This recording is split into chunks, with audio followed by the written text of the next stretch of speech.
Salam saudaraku yang dikasih oleh Tuhan kita Yesus Kristus. Terima kasih sudah mendukung perkembangan channel ini. Tuhan Yesus memberkati kita. Pada kesempatan kali ini kita kembali menyaksikan debat antara murid Ustaz Juma dengan Elia Miron.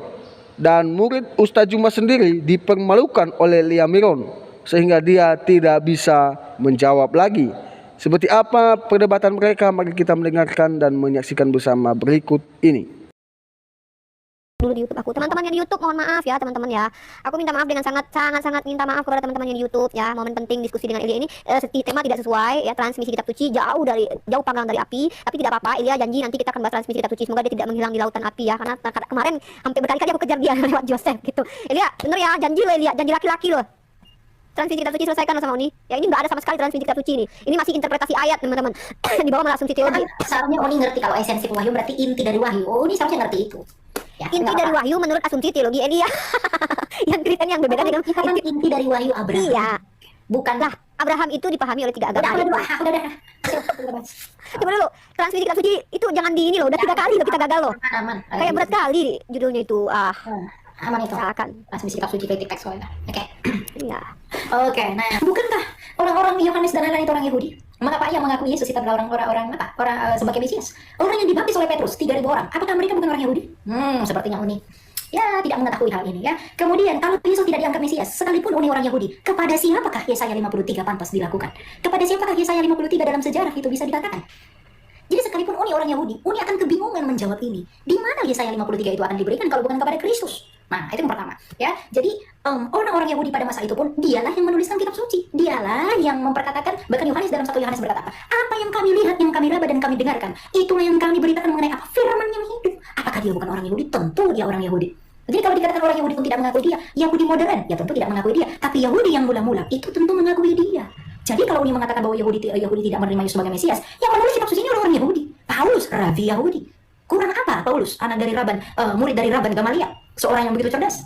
Ya, jadi kalau dikatakan Yesus tidak dianggap Mesias oleh orang Yahudi, itu penafsiran yang tidak benar. Yang kedua, Tuhan menyelamatkan Niniwe.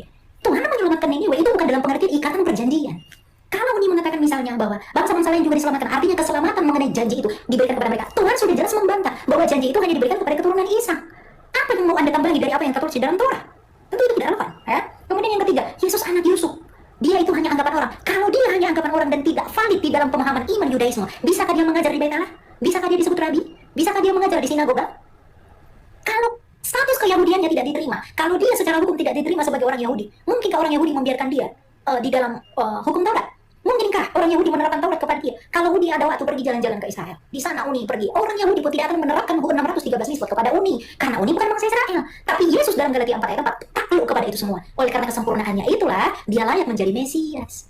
Nah, kemudian ada beberapa hal, semua pertanyaan saya itu tidak ada yang Uni jawab. Dalam pertanyaan yang pertama, ya, di mana keimanan Uni bisa dibenarkan dalam diskusi ini? Kalau Uni mengatakan kami yang mewarisi janji itu, oke, janji itu tandanya apa? Tanda sunat. Sunat itu menurut mitzvot dan kesetiaan kepada Taurat itu usia 8 hari. Pertanyaan saya, keimanan Uni disunat pada usia berapa hari? Kalau memang esensi dari yang tadi Uni tekankan itu adalah sunat. Kemudian yang kedua, mengenai status kenabian. Siapakah yang menabiskan dia? Kalau Yesus jelas, dia dibaptis oleh Yohanes di dalam tefilah orang Yahudi. Makanya dia disebut sebagai Mesias. Dan di mana ini dapat dibenarkan? 2 poin ini saja dulu, ya. Bagaimana mungkin Anda mengakui bahwa Anda dari Abraham, tetapi sunat? Karena tadi Uni mengatakan ada juga bangsa lain yang disunatkan. Lah, kalau orang lain disunatkan, tetapi bukan sunat menurut peraturan Abraham, itu untuk apa? Yesus disunat pada usia 8 hari. Iman Anda disunatkan pada usia berapa hari? Kalau itu di luar dari syarat itu, artinya tidak ada tempat bagi Anda untuk menerima janji itu. Karena memang janji itu sudah selesai di dalam siapa? Kristus Yesus, Tuhan sebagai Mesias. Dia diterima oleh orang Yahudi sebagai Mesias, makanya orang Yahudi lah yang menuliskan Injil Sinoptik. Kemudian dia diterima sebagai Mesias yang menyelamatkan karena Yesaya 53 hanya boleh digenapi oleh Kristus. Tidak ada dalam sejarah yang bisa menggenapi Yesaya 53 selain daripada dia. Begitu. Jadi sempurnalah iman kekristenan itu, bahwa semua misteri dalam perjanjian lama digenapi dalam Kristus. Taurat dan kitab para nabi selesai. Kristus memberi hukum baru. 2 hukum, kasih Allah dan sesama. Terima kasih sudah menonton video ini teman-teman. Pada kesempatan kali ini saya bertanggapan bahwa benar ya dikatakan Elia Miron bahwa memang Yesus itu adalah 100% Allah dan 100% manusia. Yang membedakan kita dengan Yesus adalah dia tidak berdosa.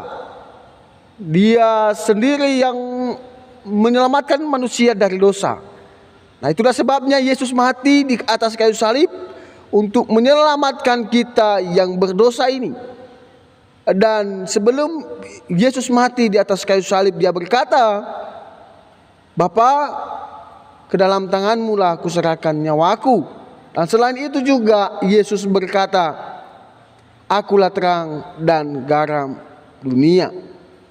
Ini sudah jelas-jelas Yesus adalah kebenaran itu. Yesus adalah jalan kebenaran itu. Jadi marilah kita untuk terus berpegang teguh pada iman keyakinan kita sebagai orang Kristen. Berpegang teguh pada Tuhan Yesus. Jangan bimbang imannya. Jangan kendor. Untuk semangatnya terus untuk belajar tentang kebenaran firman Tuhan.